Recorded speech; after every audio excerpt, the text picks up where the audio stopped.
Ka jingdawa ban petrikam no ekena line permit hakajala kelapor menta sa kisnong Khappud jong kajala lengba ka jingmi jong ko all new tab achek social organization kate ka kanhun bakan thup nadu ka GSU HYC HANM bat ka AKHAF kilas dang suwa da ka jingpin sai pai ba ne kasi hayo nong jiri ha ka ni ka teo bladem ha bakran ha ka jelang ujong ka tri ka HYC South West Castle District umon ki star el paliar luong ba ka ni ka de ka sien ka banikong ba kiseng balang kin mi sakmat ban sai kimat bakta ya ka je benrio Ujong sekretari ka AKHAF ujuan di sangma ulong ba ka jingdawa petrikam ka LP kamde shu ka jingdawa ba thamai handai klade nadu usnem sejak ndai spa nyup kandai ngakarpat ya kita kibaran hak opposition ngakarpat itu kibaran hak rolling government rai de kami jingmut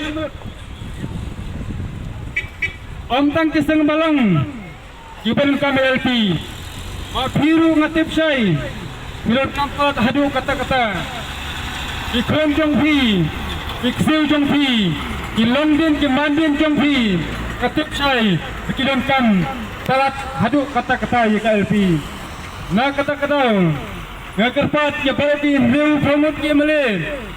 mi sekmat, yang sekmat. Keren, hakabidei, pat kanika ILP. Pat konjuru hak bede pat KCA ba kami kalian ke judgment rio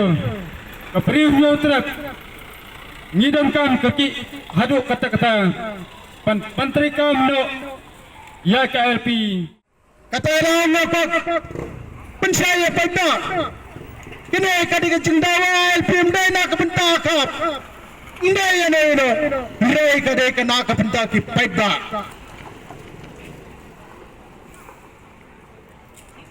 Unai kemen, dahulu acingna ILP ko nanga ngapa kata, aru nanga ni muksong ngapa kata cik sakat curung na nanga.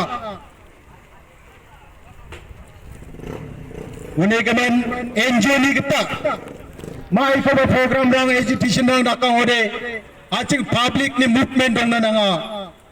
this movement is not for individual any organization but this is a public movement ya public ni movement public ko kata nangen public ko kata ode jiga